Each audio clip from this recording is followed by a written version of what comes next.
มิทธะเทเสทะภิกขเวธัมมังอาทิกัลยาณังมัชเชกัลยาณังปริโยสานะกัลยาณังสัทถัง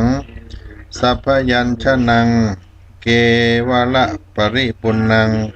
ปริสุทธังพรหมจริยังปะกาเสทะดูก่อนภิกษุทั้งหลายพวกเธอจงเที่ยวจาริกไปเพื่อประโยชน์และความสุขแก่ชนหมู่มากเพื่ออนุเคราะห์ชาวโลกเพื่อประโยชน์เกื้อกูลและความสุขแก่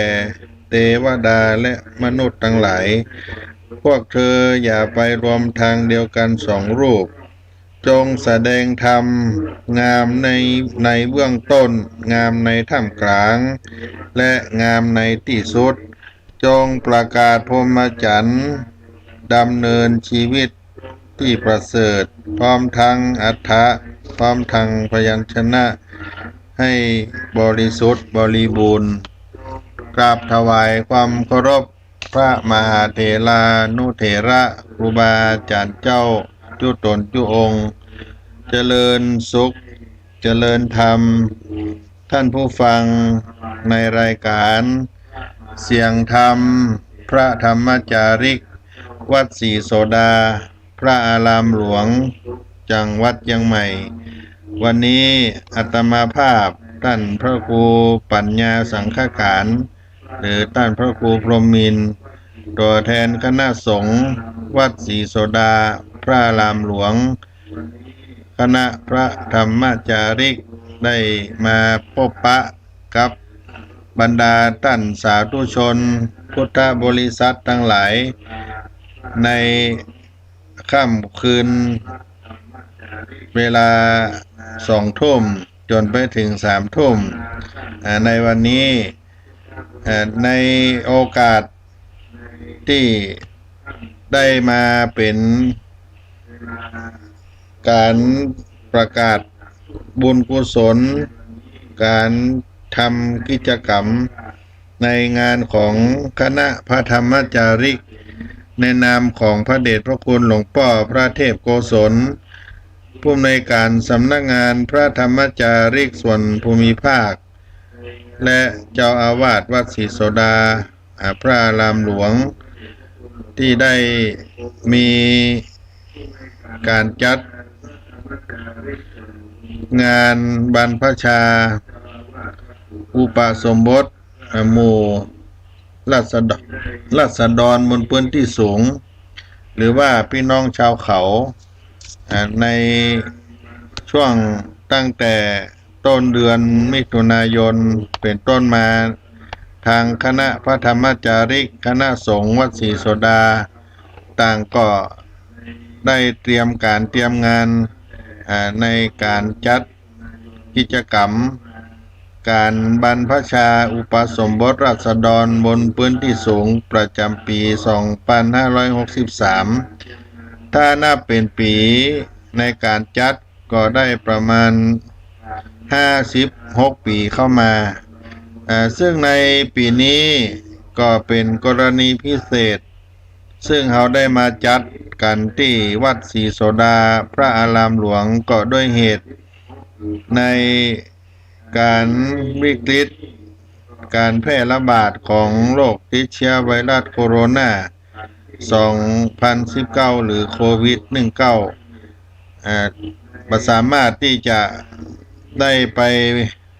บวชในกรุงเทพมหานครที่วัดเบญจมาบพิตรดุสิตวนารามเหมือนทุกปีแล้วก็ปีที่63นี้ก็มาที่จังหวัดเชียงใหม่ซึ่งบางท่านที่เคยไปร่วมการบุญกุศลในการบวชชาวเขาแต่ละปีก็คงจะคิดถึงวัดเบญจมาบพิตรคิดถึงงานที่เคยไปทำเป็นประจำแต่ว่าก็บ่เป็นหยังเนื่องจากการทำบุญในปีนี้เราได้โยกย้ายสถานที่มาที่วัดศรีโสดาพระอารามหลวงก ก็ถือว่าเป็นบุญกุศลและเป็นมงคลเอาวิกฤตเป็นโอกาสจาก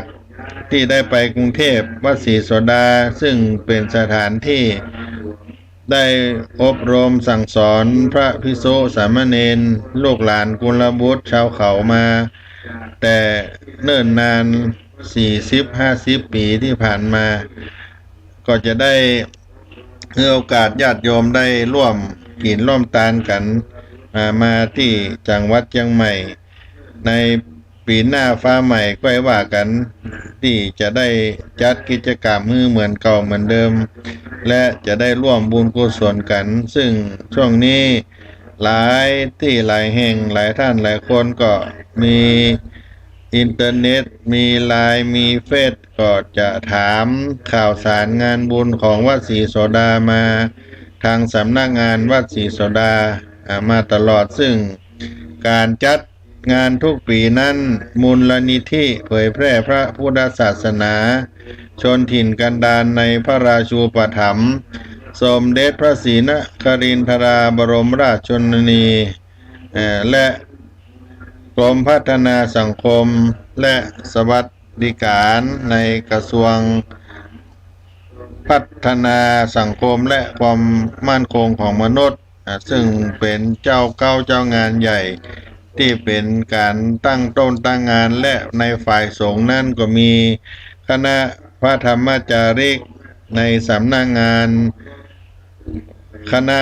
พระธรรมจาริกวัดเบญจมาบพิตรซึ่งมีพระเดชพระคุณท่านเจ้าคุณพระเทพกิติเวทีซึ่งเป็นประธานคณะพระธรรมจาริกในส่วนของจังหวัดเชียงใหม่ที่สืบสาร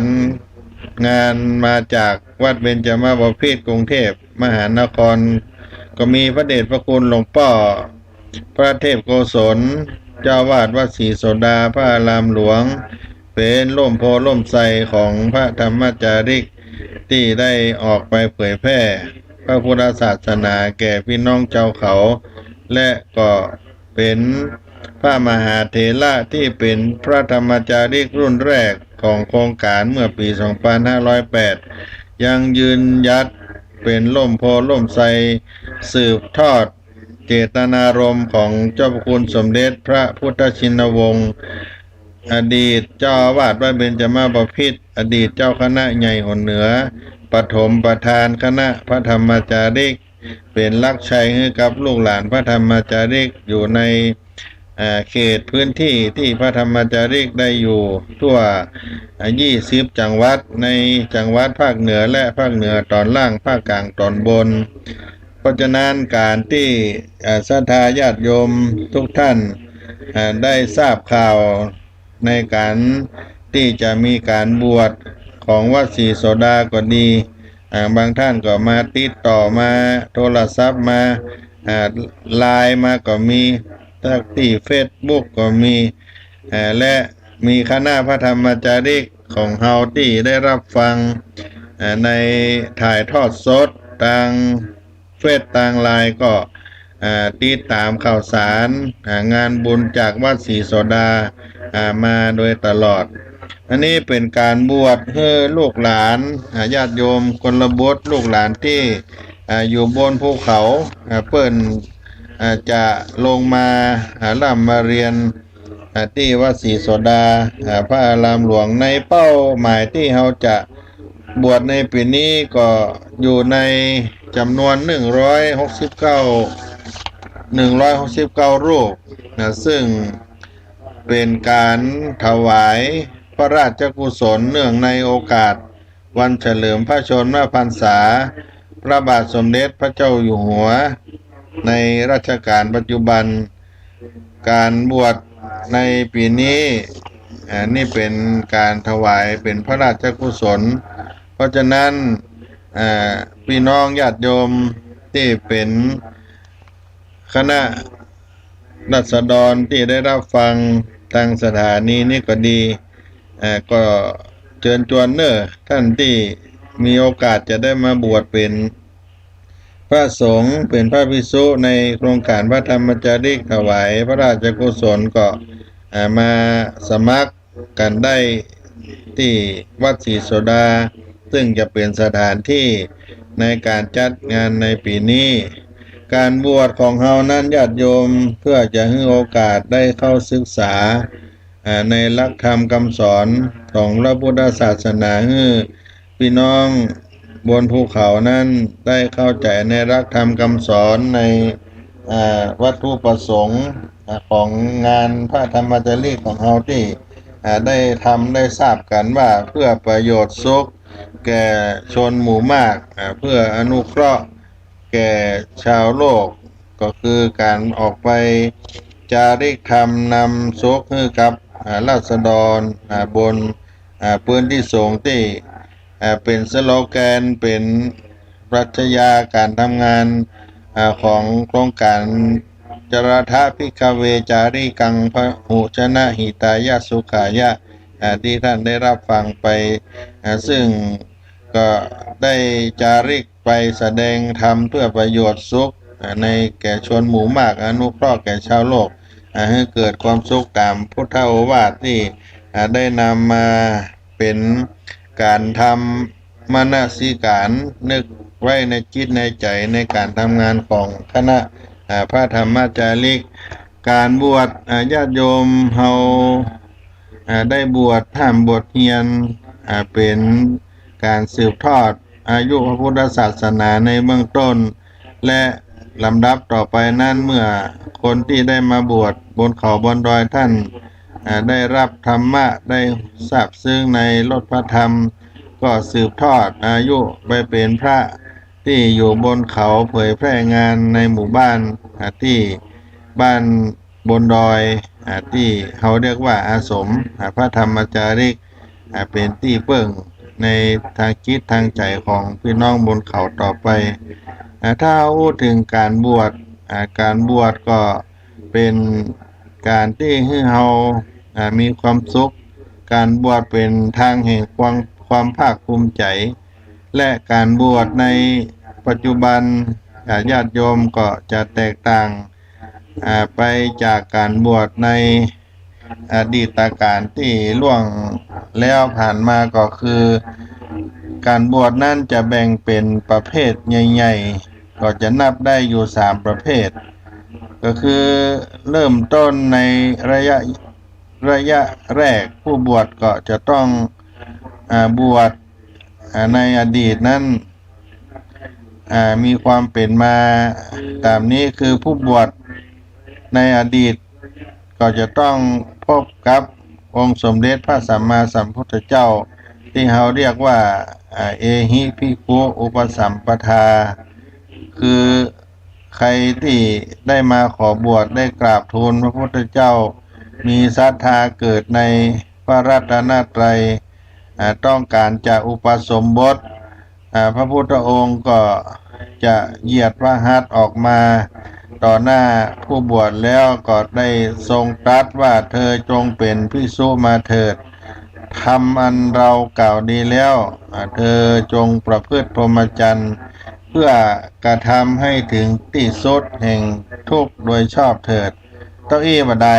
เรียกว่าเอหิภิกขุอุปสัมปทาก็จบกันเป็น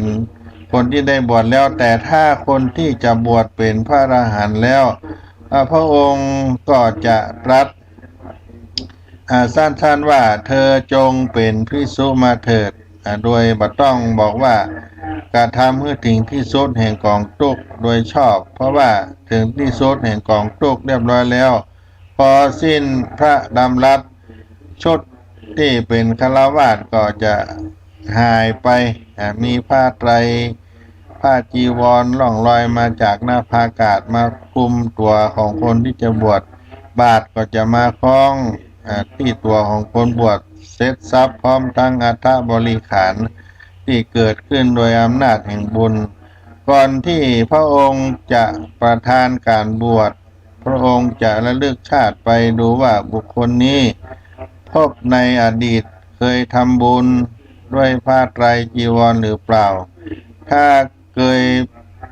ก็จะประทานการบวชให้แล้วบาทและจีวรก็จะเกิดขึ้นโดยฤทธิ์สวมได้พอดี แม้บวชใหม่วันนั้นก็ดูสงบเสงี่ยมสง่างามเหมือนพระเถระที่บวชมาตั้งนมตั้งนานหลายพรรษาเหล่านี้เป็นต้นแต่ถ้าคนนั้นบ่เคยได้ฮือตาลด้วยเครื่องบวชพระไตรจีวรก็ดีบ่ได้ไปกินไปทานทอดผ้าป่ากฐินอย่างต่างๆพระพุทธเจ้าพระองค์ก็จะรับสั่งให้ไปหาผ้าไตรจีวรเครื่องอัฐบริขารเหล่านี้มาแล้วถึงจะบวชให้มีบางท่านเป็นพระอรหันต์แล้วแต่บ่ได้เคยทำบุญมาแต่ในอดีตที่จะได้ถวายผ้าไตรเลยเมื่อพระองค์ได้รับสั่งให้ไปหาพระไตรจีวรอาจจะเสียชีวิตไปก่อนก็ยังมียุคต่อมาเมื่อมีภิกษุจำนวนมากขึ้นพระองค์ก็รับสั่งให้ภิกษุออกไปเผยแผ่พระพุทธศาสนาในที่ต่างๆมีคนเกิดศรัทธาต้องการบวชก็ต้องดันด้นตามหาพระพุทธเจ้าซึ่งบ่ได้ประทับอยู่ที่วัดใดวัดหนึ่งทรงจาริกไปเรื่อยๆทำให้บ่ได้สะดวกพระองค์ก็เลยทรงอนุญาตการบวชประเภทที่สองที่เรียกว่าติสรณคมนูปสัมปทาเป็นการขอถึงพระรัตนะขอถึงไตรสรณคมพุทธังสรณังคัจฉามิธัมมังสรณังคัจฉามิสังฆังสรณังคัจฉามิกล่าวสามจบก็สามารถบวชเป็นภิกษุได้ก็คือภิกษุเพียงรูปเดียวก็สามารถอนุญาตให้กุลบุตรที่มีความศรัทธาบวชได้นี่ก็คือเป็นการบวชในลำดับที่สองต่อมาคณะสงฆ์เพิ่มมากจำนวนมีนักขึ้นพระองค์ก็จึงทรงอนุญาตให้มีการบวชแบบยติจตุถกรรมอุปสัมปทาเพื่อให้เกิดความรัดกุมมากขึ้นและใช้มาจนกระทั่งจนถึงปัจจุบันนี้ก็คือว่าไผต้องการจะบวชก็ต้องขออนุญาตจากคณะสงฆ์ในยุคแรกๆถ้าไปขออนุญาตจากพระภิกษุที่เป็นพระอรหันต์ท่านก็จะสามารถตัดสินได้ว่าไผเหมาะหรือบ่เหมาะที่จะบวชแต่ยุคต่อมามีพระภิกษุที่ยังไม่ได้เป็นพระอรหันต์มากขึ้นแต่ท่านอนุญาตเพียงคนเดียวก็จะเกิดความเสี่ยงว่าวินิจฉัยถูกต้องหรือเปล่าพระองค์ก็จึงมอบความเป็นใหญ่ให้แก่หมู่สงฆ์ถ้าไผจะบวชต้องไปบวชกับพระอุปัชฌาย์ซึ่งเป็นพระที่บวชมาแล้วอย่างน้อย10 พรรษาขึ้นไปและก็จะต้องบวชในถ้ำกลางสงฆ์อย่างน้อย10 รูปขึ้นไปแล้วมติจะต้องเป็นเอกฉันท์ว่าควรให้บุคคลนี้บวชโดยมีพระผู้สวดเสนอญัตติในถ้ำกลางสงฆ์ว่าบุคคลนี้ชื่อนี้มีความประสงค์จะขอบวชทรงหันชอบก็หันชอบไหมเนี่ยจะตั้งญัตติขึ้นมาครั้งที่หนึ่งก่อนหลังจากนั้นก็จะสอบถามความเห็นอีก3 รอบรวมเป็น4 ครั้งเสนอญัตติ1 ครั้งแล้ว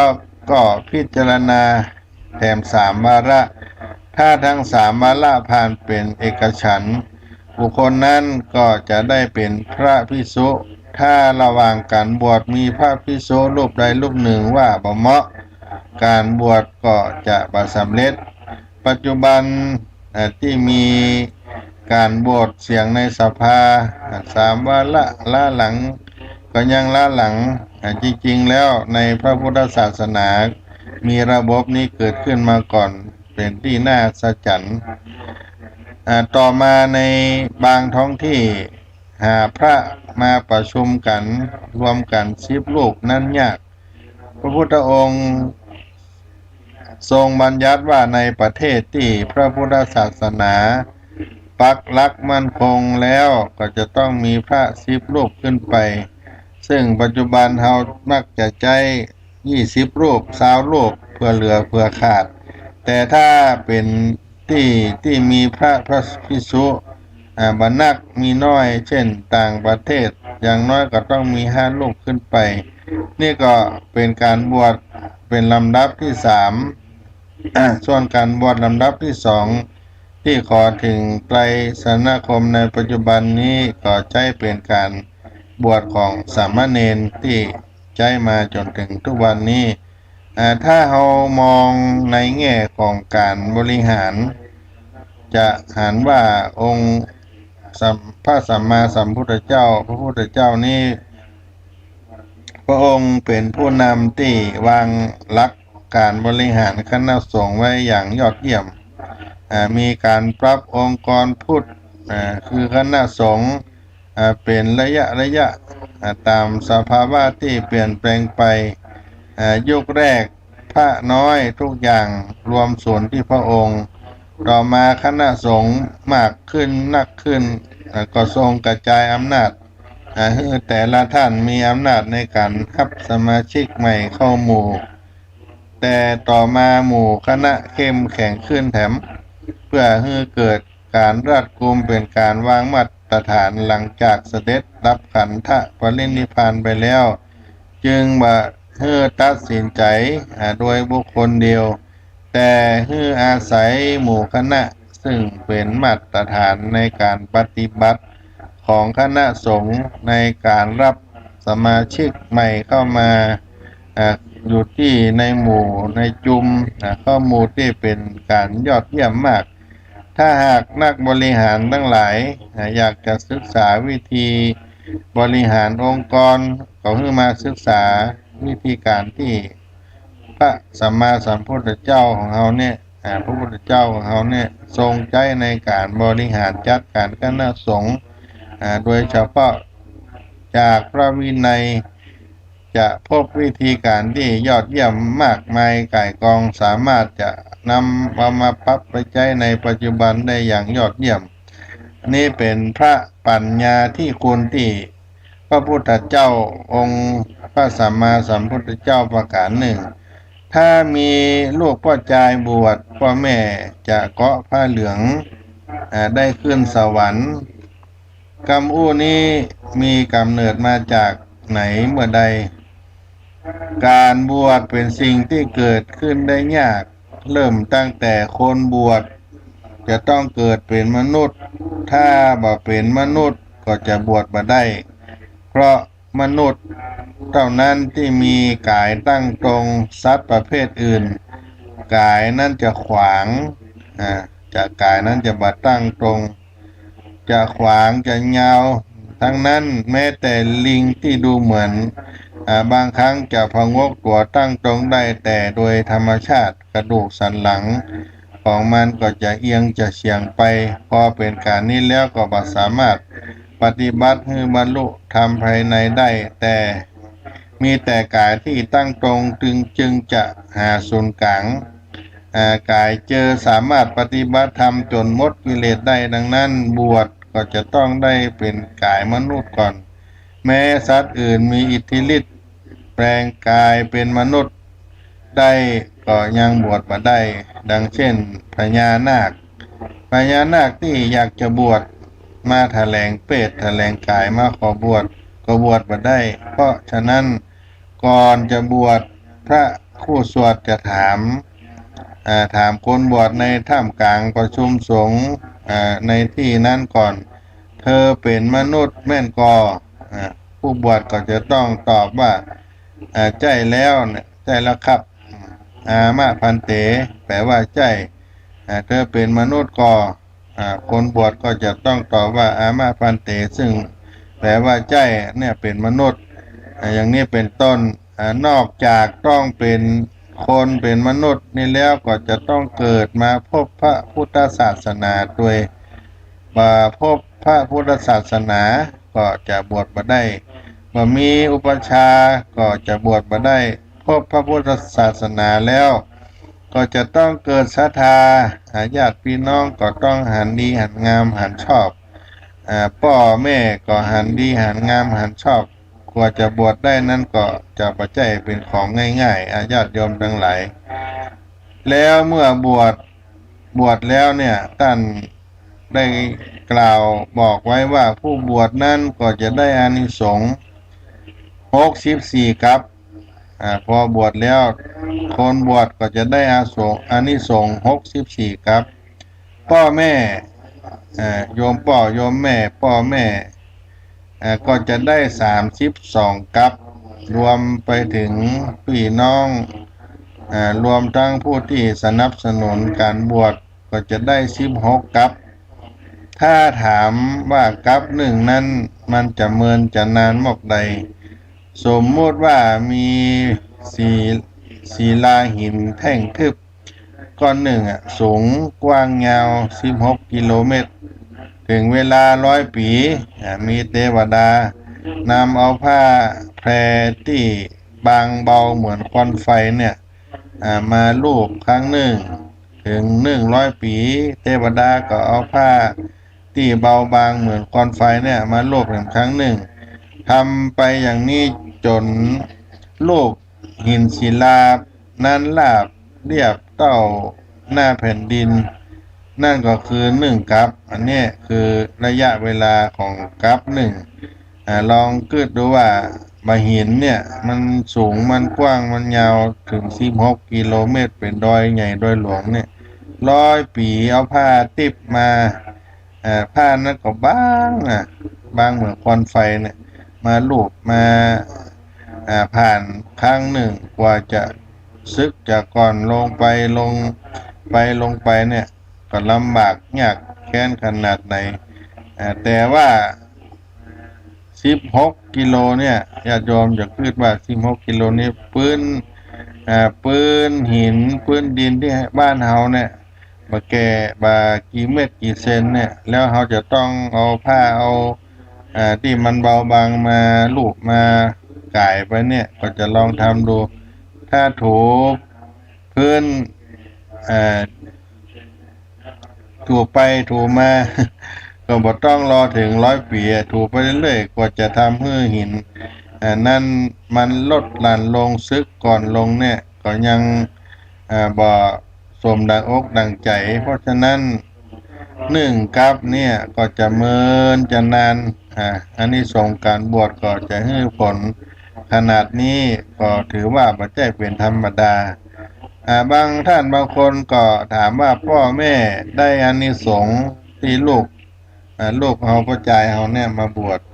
อานิสงส์พ่อแม่ได้จากลูกชายที่มาบวช32กับคือบัดตกนรกตลอด32กับเลยแม่นก็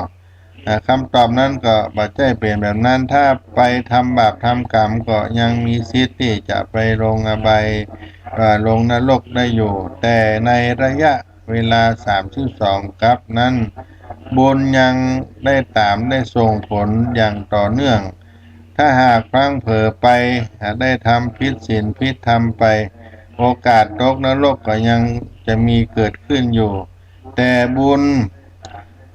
ญนั้นจะตามไปส่งผลให้ได้ครับตัวครับใจได้เร็วขึ้นอยู่ๆก็มานึกมาคิดขึ้นว่าเลิกดีกว่า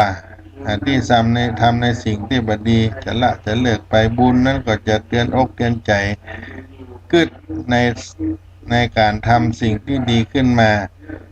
เมื่อเฮาได้กึดได้ทำก็จะเป็นผลบุญให้เฮานั้นได้สร้างคุณงามความดีก็จะประเกิดไปในที่ลำบากบ่เจออุปสรรคต่างๆบุญก็จะมาอุ้มมาหอบมืออยู่ๆก็มีคนมาช่วยให้ผ่านวิกฤตที่เราเกิดขึ้นนั้นได้อย่างนี้เป็นต้นตลอดช่วงเวลา32กับนั้นบุญก็ยังติดตามส่งเราเพราะฉะนั้นก็จึงเป็นที่มาที่บอกว่าถ้าลูกได้บวชพ่อแม่ก็จะได้เกาะผ้าเหลืองก็ใช้ผ้าเหลืองไปเป็นการเปรียบเป็นการเทียบเพราะอานิสงส์ที่ได้จากลูกบวชก็มากมายไก่กองถึงขนาดนี้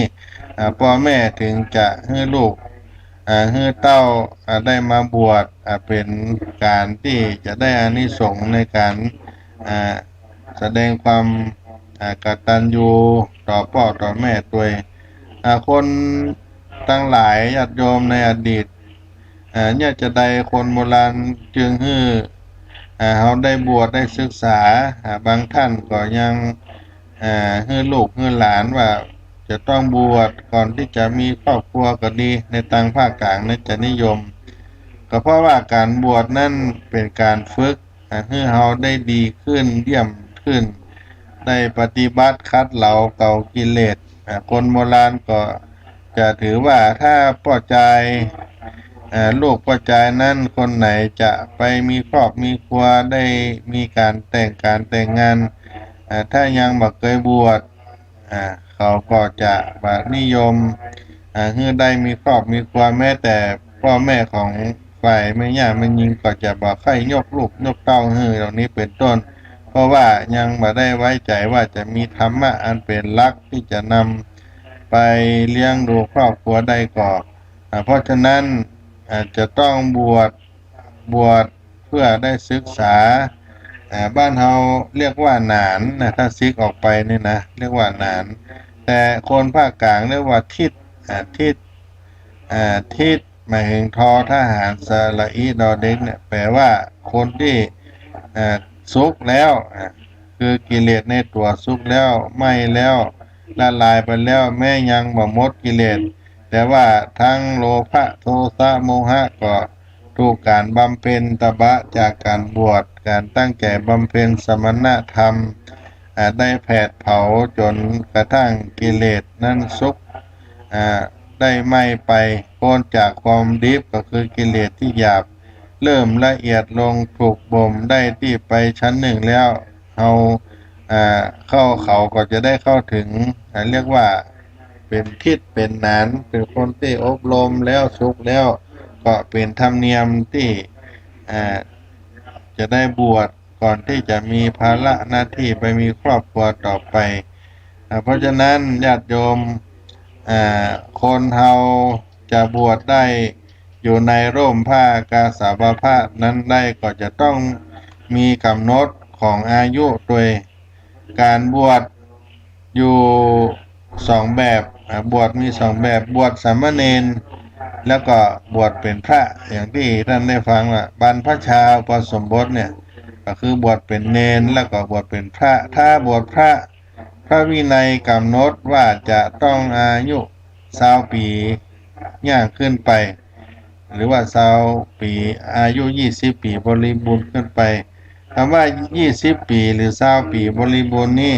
เราก็นับจากที่เราได้อยู่ในต้องในปฏิสนธิวิญญาณทางพระพุทธศาสนาเราทันสมัยพระวินัยก็ระบุชัดว่าวันที่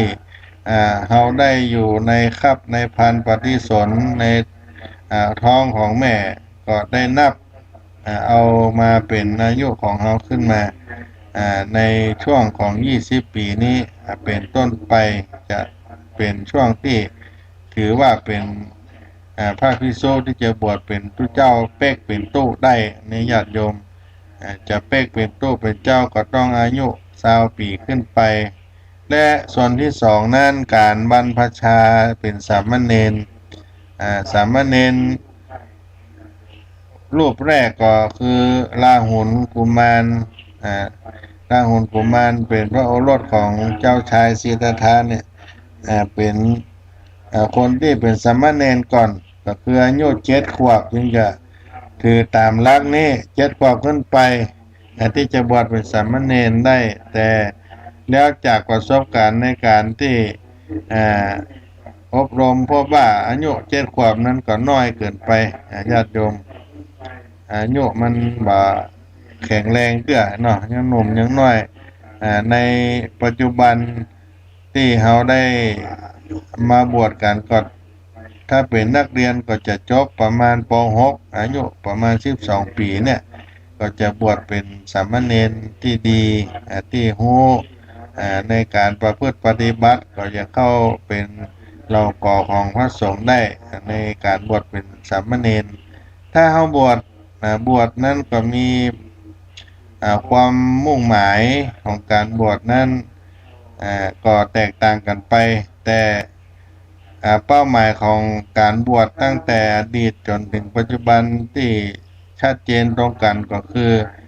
หวังที่จะเข้าไปถึงพระนิพพานเป็นที่สุดเวลาขอบวชผู้บวชก็จะเปล่งวาจาถึง6 รอบว่าสัพพะทุกขนิสรณะนิพพานะสัจจิกะรัตนถายะนี่ก็แปลว่าข้าพเจ้าขอออกบวชเพื่อสลัดของทุกข์ธรรมพระนิพพานให้แจ้งต้องเปล่งวาจาอย่างนี้ในถ้ำกลางสงฆ์เหล่านี้เป็นต้นการบวชระยะสั้นหรือระยะยาวก็ตามก็มีเป้าหมายเช่นเดียวกันคือเขาก็จะมุ่งอ่าปรารถนาไปถึงพระนิพพานในระหว่างที่เฮายังบ่สามารถทำตนตัวเฮาในหมดกิเลสได้ก็คือใกล้ต่อหนทางแห่งพระนิพพานถ้าจะเปรียบเสมือนว่าต้องเดินถึงพระนิพพานปันเก้าปันย่างปันเก้าเนี่ยบวชเดียวการบวชเนี่ยอายุบวชงวดนี้ถึงจะมาถึงก่อนขึ้นได้สัก3979เรือแฮม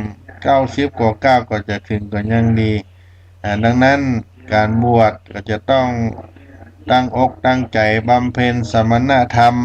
ประพฤติปฏิบัติคัดเหลากิเลสอย่างเต็มที่จึงจะถูกต้องตามวัตถุประสงค์ของการบวชส่วนอานิสงส์อื่นเช่นทำให้ได้ศึกษาธรรมะลาสิกขาออกไปจะได้มีหลักในการดำเนินชีวิตเป็นหลักของครอบครัวได้ทำให้ได้ฝึกใจให้สงบบวชแทนคุณพ่อคุณแม่ทั้งหมดนี้ก็จะเป็นอานิสงส์ผลที่จะได้รับของการบวชอย่างหนึ่งในช่วงที่ปิดเทอมก็ดีญาติโยมช่วงหน้าร้อนหน้าแล้งเนี่ยเรียกว่าบวชภาคฤดูร้อนก็จะนำเอากุลบุตรลูกหลานเหล่านี้มาศึกษาธรรมะเข้าอยู่ในกลุ่มของคนบวชที่ได้อบรมได้ศึกษาในช่วงที่ว่าง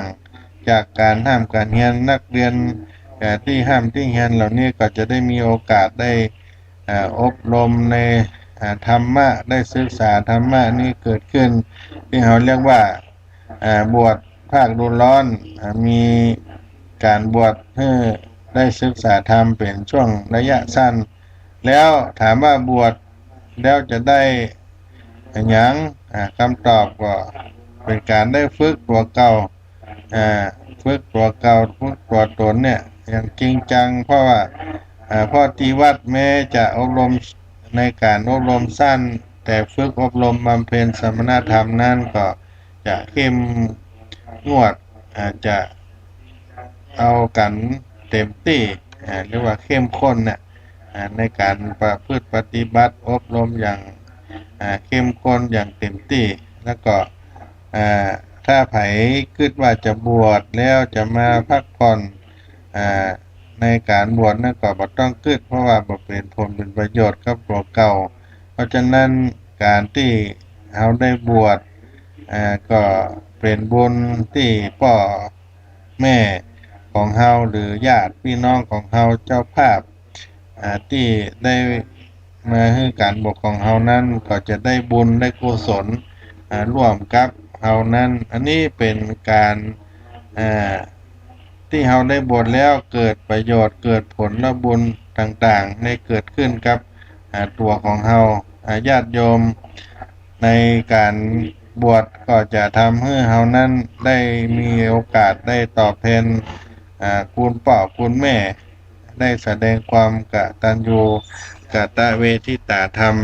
อย่างนี้เป็นต้นอันนี้ก็เป็นที่มาของการบวชการที่เขาได้เข้าสู่พระพุทธศาสนาด้วยความภาคภูมิใจเต็มอกเต็มใจและการบวชก็มีประเภทต่างๆที่ ได้กล่าวมาเหล่านี้เป็นต้นก็ฝากไว้กับญาติโยมในรายการเสียงธรรมพระธรรมจาริกพระธรรมจาริกวัดศรีโสดาพระอารามหลวงในต้นรายการนี้ก็ได้มาพบปะกับพ่อแม่พี่น้องสาธุชนท่านผู้ฟังทั้งหลายไว้ตรงนี้ก่อนจะให้ได้รับธรรมกีตาธรรมในการทำงานของพระธรรมจาริกซึ่ง